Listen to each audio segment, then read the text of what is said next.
Good morning, everyone.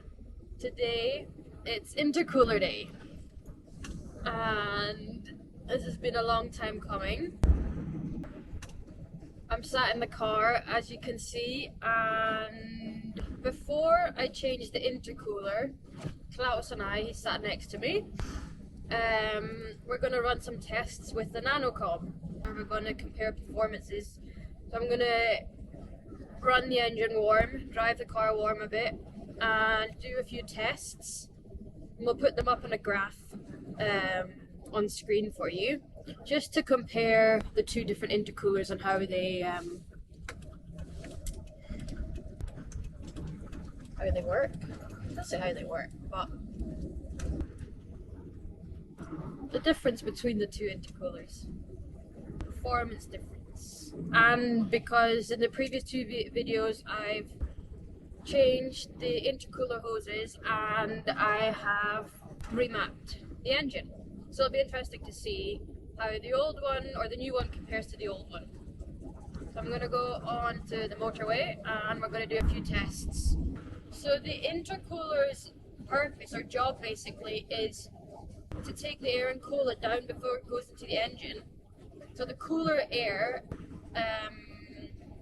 or the cooler the air, the better for the engine basically. So I'm on the motorway now, and I'm going to start doing a few tests with the Nanocom. The Nanocom just shows us it'll give us a bunch of data that we can go back and look at and compare to when the new intercooler is fitted. Okay, so test. I'm going to do one test in a second. I've just got a hill coming up, so it's not very clever to do there. So when I go up here, I'm going to go down to 1000 RPM. Klaus is going to tell me when that is because I can't see that on the dashboard. And then I'll give it half throttle and see what the Nanocom says. From that we'll go down to 1000 RPM again, and we'll give it full beans, full throttle, and see what it says. And we're going to do that a few times to compare the numbers, basically. There's a lot of cars on the road at the moment. It's Saturday, 12 o'clock, and 12 on the dot actually. And I wish the roads were empty so we could do these tests. I'm going to turn around because I'm heading towards into Copenhagen, and that's the place to be at the moment apparently. So I'm going to take the next exit and turn back, and there are still a few cars on the other side, but it's better than going into the city. I don't think I can get 1000 RPM on the motorway. Okay, then we'll just do it on the back road instead. I'm going to find a different road because it's just too slow. It's too dangerous. So I'll take the next exit and find a quiet road where we can test it. Right, 5th gear. RPM has to go a lot further down. Jeepers. This is going to eat shit. Yeah. What are we on now? Yep. Right. Half pedal. Yep. And it's slow. it's like fighting to get forward. There we go. Right, so that was test 1. So in 5th gear, 1000 RPM, half pedal, throttle. Now we're going to do the same. 5th gear, 1000 RPM. I don't have anyone behind me, which is great. Yeah. I've got a few cars in front of me, but it's fine. Right, 5th gear. And then I'm going to give it full throttle. You have to get... Put the pedal to the metal. Right, we're almost there. I'm like 3rd gear speed, and I'm in 5th. Yep. Now, right, foot's down, completely down. It's building. You can hear it working. Take off. Got someone pulling out in front of me. Don't worry, it's safe testing now once we find a good road. So, we've got a few tests done. We're gonna go home, change the intercooler. Shouldn't be too problematic, but as I like to say, you never know. Never know with a Defender. We'll change that and then jump back in the car and do the same tests again. Car is in, and now it's time to take apart the front. So I've got my A frame on, and I'm hoping I don't have to take that off in order to get to the intercooler. I don't think so. I have some extra lights up front that I don't want to take off, but I've got some wiring going through that has been cable tied to the front what do you call it, grill? Not even grill, like the plastic grill. I'll hopefully be able to take off the front without having to take the A-frame off, and then we'll get to the intercooler. It should be straightforward, as I said in the car, but you never know. There probably will be something that will have to annoy us a bit, or annoy me a bit, but we'll see. Okay, so this is what the front looks like. I've got my lights here. I've got new ones coming. They're really old. I think they're more than second hand anyway, so they need to be changed at one point. But I've got a few cable ties here, and this is what the A-frame looks like. So I'm hoping I've got enough space to be able to slot the intercooler down here, because I have to take up everything from here. So I'll start by clipping the cable ties and removing the front plastic by using a screwdriver. Here there are 4 screws, and slowly but surely taking it apart.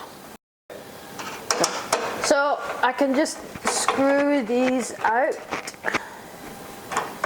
I had to take the front off a year ago because I had to get to the belt tightener as it was loose and it was rattling about, so the car was making a horrible sound. So I've done it once before, but I can hardly remember what I did, to be honest. So this is the plug for the lights, so I'm going to cut these out, or cut the tape, and then I can get the front piece off to get into the intercooler. So I'm going to take these apart, and I should be able to slide this out without too much trouble.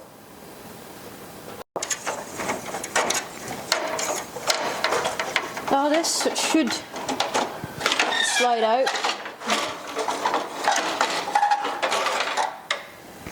Ta-da! I'll put that to the side. So the front is off. Oh, the plastic is out. And I need to undo these ones. Basically the whole top has to come out, so the cover as well has to come off. You could start with that anyway, but a lot of it has to be taken out. And then you've got this plastic front has to come off as well, or not plastic. Is it plastic? I don't know. Front has to come off, and there's some bolts in here somewhere hiding. I think they're just in there, and that's where they're attached. So at the moment I've got a bolt right around here. It's just in here, but the orange clip is in the way. I can't really get my spanner into it, but I might be able to push it out a bit so I have access to it, or else it's just in the way. Let's see if I can push it out. There we go.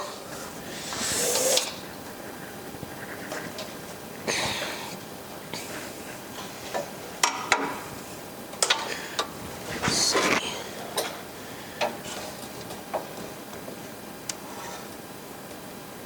It's just in there.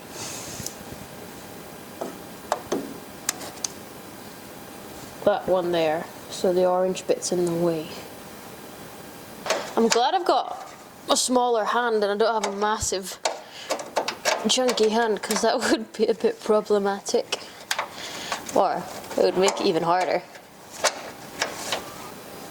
Okay, taking the top off here, and then I don't know what these arms are called, but they're attached up there, and they should just fall out, but I think they're hitting on here. Right, anyway, so I'm going to take these parts off because I need to get this front off. The arm for the bonnet, it's attached down here, and that needs to come off at some point as well. Yeah, so I'm going to take them off here and over here, and then I'll be able to just slide these so they're standing up instead of taking them completely off, because there's no need for that. I should just be able to stand them up and move them out the way, but we'll try. I don't know. Okay, so I've taken the top off, bonnet is up, and now we're into the intercooler. So to be able to get the intercooler off, I've got a bolt on either side here and here, and take them off. This should just slide down. I'm not too sure. We'll figure out that when time comes. And then I have to take the intercooler hoses off on either side. They should just slide out, hopefully. So that's what I'm going to do now. Undo the intercooler hoses and take these two bolts off, and then it should just slide out. So now the hose clamps are loosened, and there's a small lip on the intercooler end, so where the connection tube basically. So you want to loosen the clamp enough to get over the lip, but not to just fly off. Okay.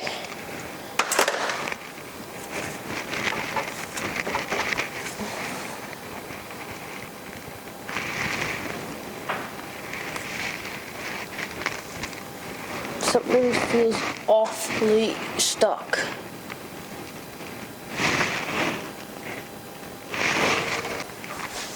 So, I was just told behind camera that if you look on the back of the new intercooler, there's small slots, pins that go down, so the intercooler has to lift up to get it out. But if you lift it up, then it stops here. I don't know. Oh, and look, remember to take the caps off your new intercooler so the air actually goes through and it just doesn't jam. So take the plugs out on either side. Pro tip from the ultimate pro. Nah. A moment of truth. Ooh! We have movement.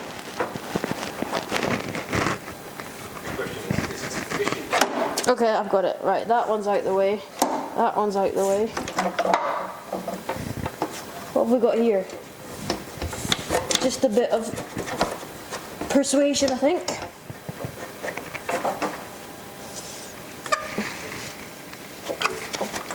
Ah, that has to come up to go down. There we go.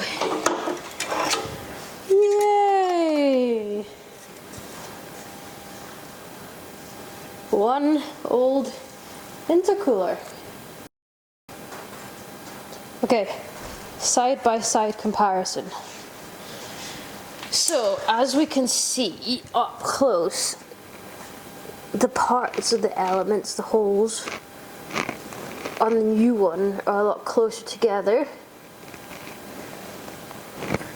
As you can see, the old intercooler, the surface is a lot smaller than the new one.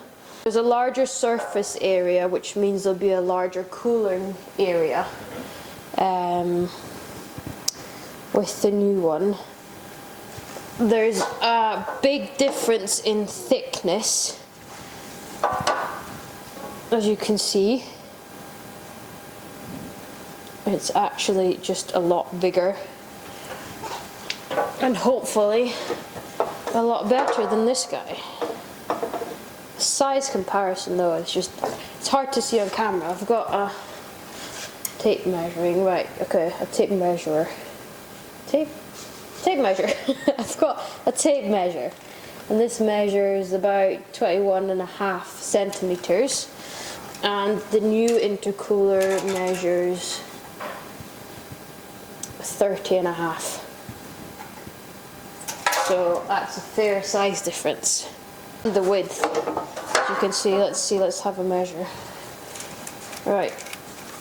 Oops. Okay, so this is 4 centimeters. And the new one measures 6. So it's a lot bigger. It should be a lot more efficient. It'll be exciting to try. Right, big shout out to Paul from 4x4 shop. Details and logo will be up here, and links will be down below in the description.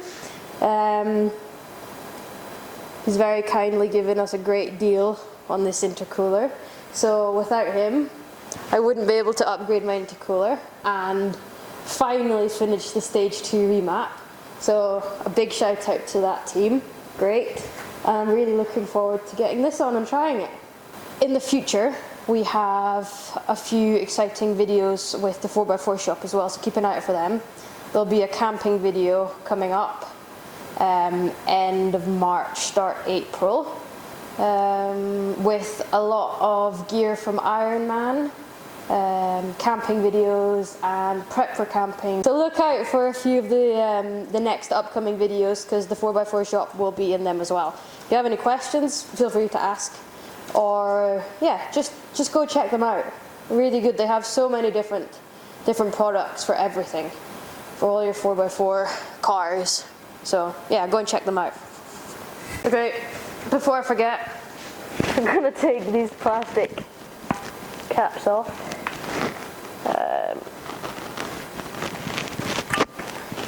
So we actually get full use of our intercooler. Right, I'm gonna take these out with a screwdriver, just flip them out, because, oh no, there we go, that's 1. And 2. And let's get it fitted. Now, look at that massive intercooler, it's really shiny. So I've slotted it in back here, so it's set up. Now I need to put the intercooler hoses on, and then attach everything up again. How big that is, oops.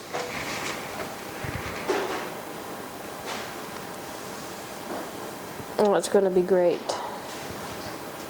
It's huge. I'm going to put the intercooler hoses on first and get them attached. And then get everything else lined up and put in. Oh, I hate fighting with intercooler hoses.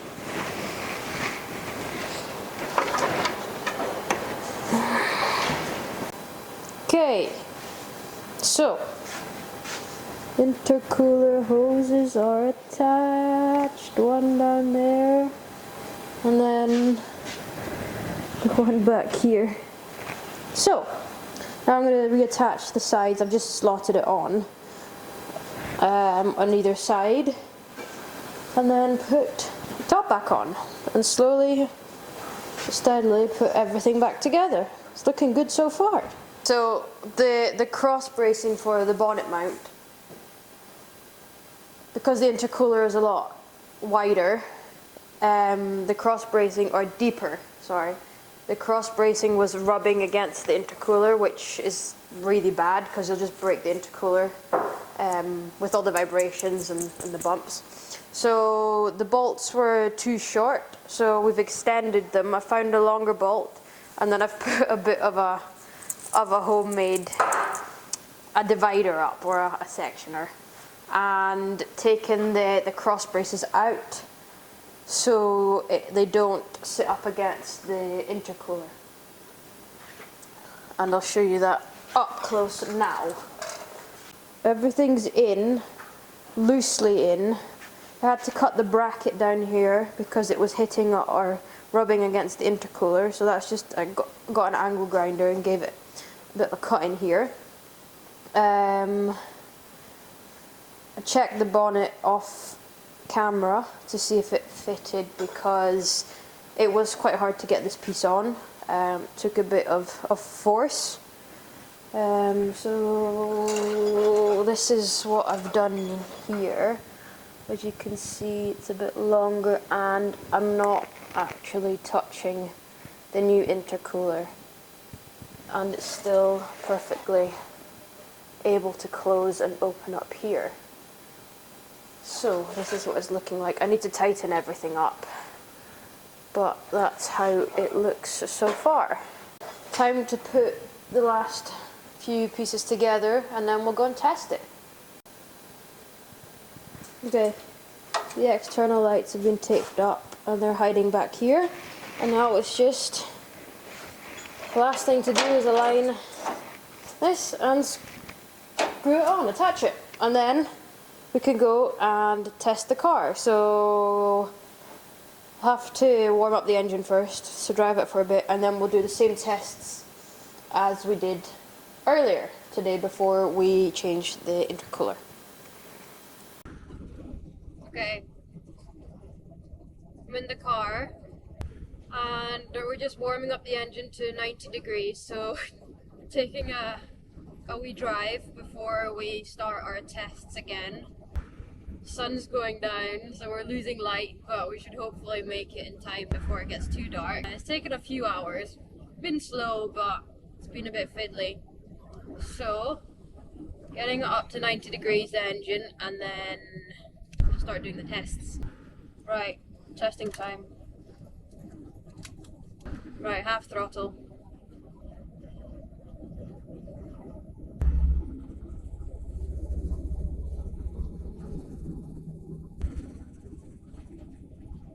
Stop. And then we'll do, I've got a set of lights coming up. And I've got someone up my jump. I have to do about 40 kilometers an hour in 5th gear, which is quite hard for it in 70 zone, so going quite slow. Right, let's get up in 5th gear. I've got no one behind me. What are we on? You need to get down in RPM. Yeah, I'm getting down. Come on, there's someone behind me. Oh, yeah. Okay, full throttle. It pedals right down. Of course, it's not moving. It's working though. Come on.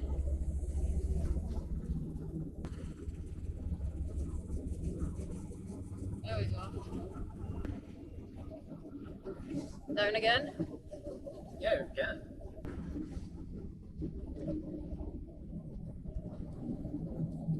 Fucking hell, I can't do that. Yeah, give it a Okay, boost. there we go. What's that? It's like a bullet. Full throttle again.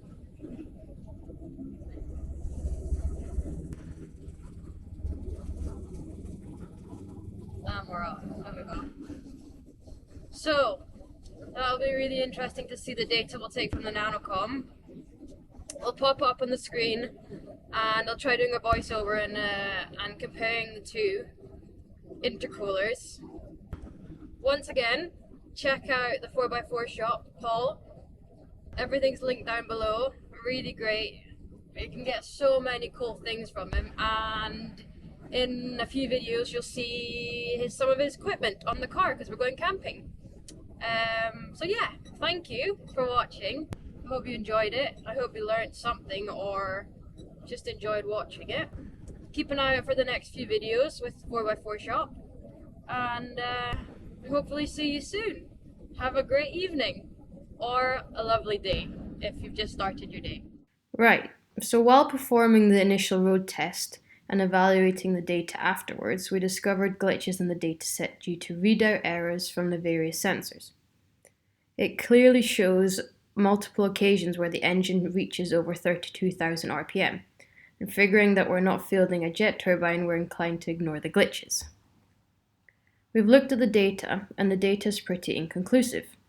We'd hope that we can compare the temperature before and after the new intercooler. The nanocom can only measure the inlet air temperature. For a real comparison, we would have liked for the nanocom to also log the ambient air temperature, and we know the data should be available, as there is a sensor fitted on the 15 and 16P engines, located at the mass airflow sensor. If we had the ambient air temperature, we would have been able to normalize the inlet air temperature, to see the rise in temperature as a function of pressure increase. So what we're looking for was to see a clear difference in the rise in temperature when comparing one intercooler to another and looking for a smaller temperature rise due to a larger cooling capacity with a larger intercooler. We might in the future do a retest once all modifications have been fitted, and this will be in a controlled environment on a dyno rolling road. But for now, this is what we've got.